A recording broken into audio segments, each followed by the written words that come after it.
wet, we'd bring hay bales here so we didn't have to drive through the mud, because the little creek crossing on the other side there gets pretty muddy.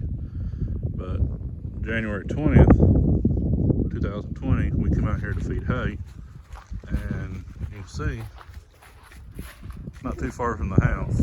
We come over here and our hay ring is sitting right here.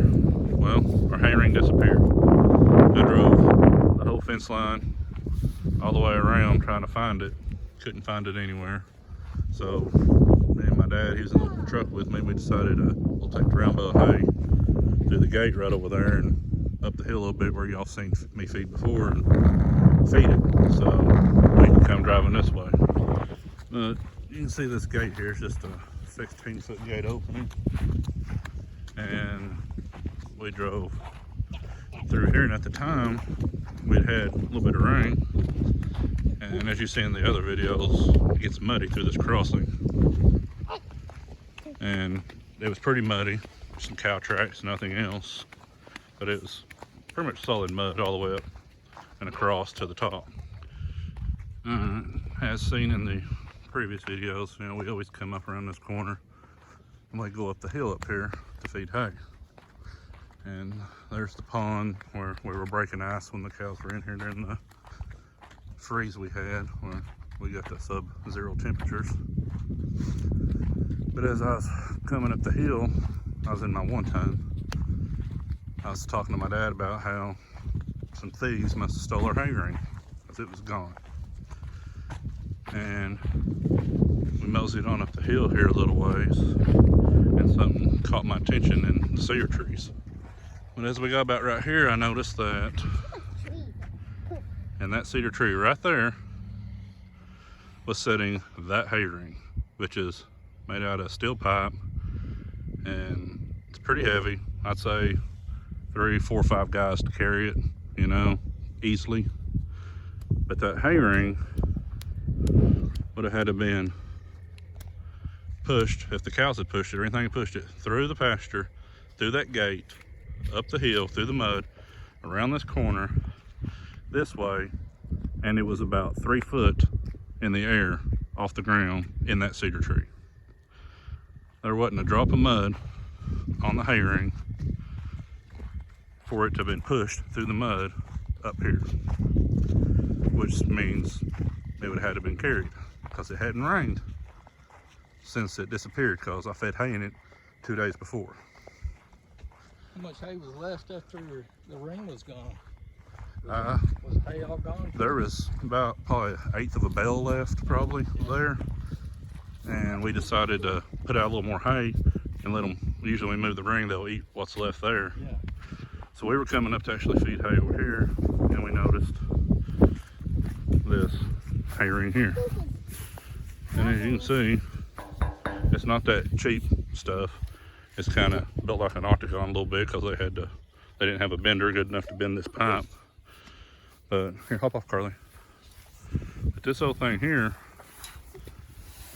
is pretty heavy, and that's all pipe, that's not tubing. So as you can tell, it'd be kind of hard to just throw that into that tree. And you can see this tree here, pretty good size, and to pick it up and toss it would have been an ordeal.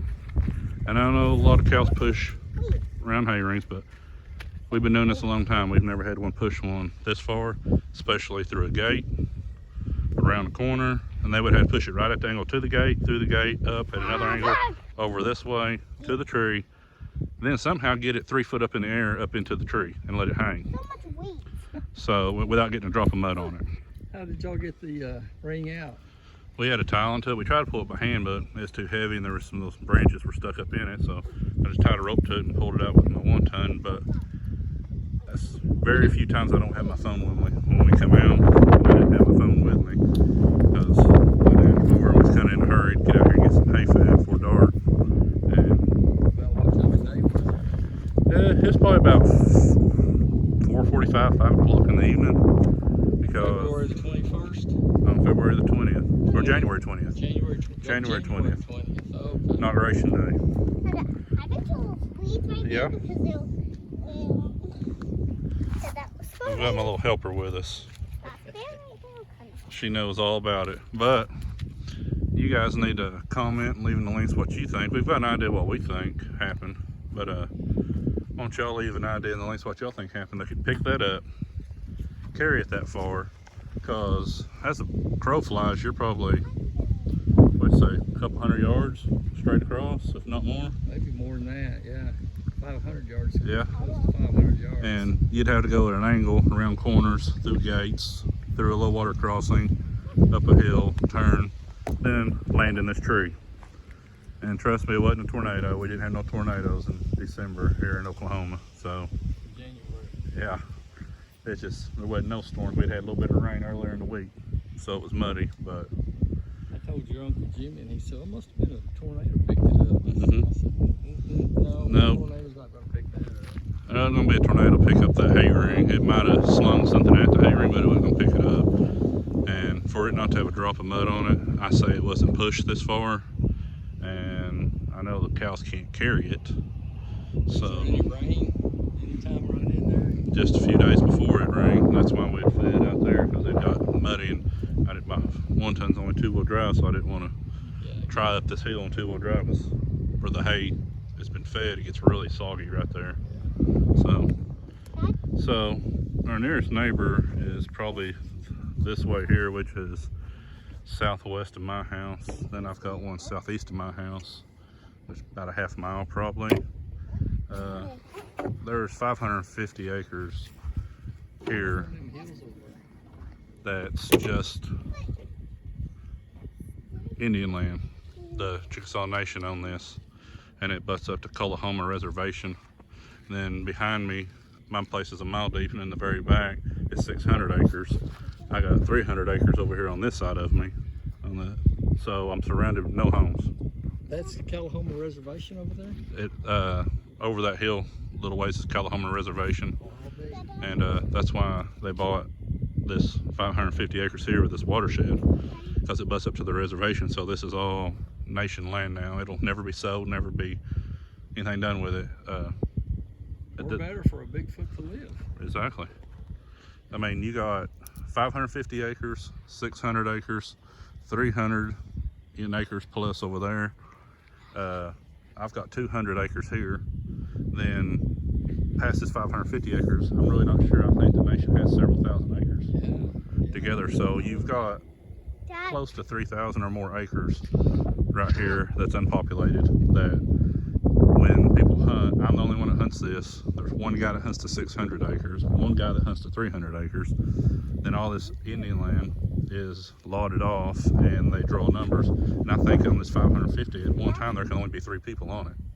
You know, that's per day hunting, and it's never got that many people on it. Yeah.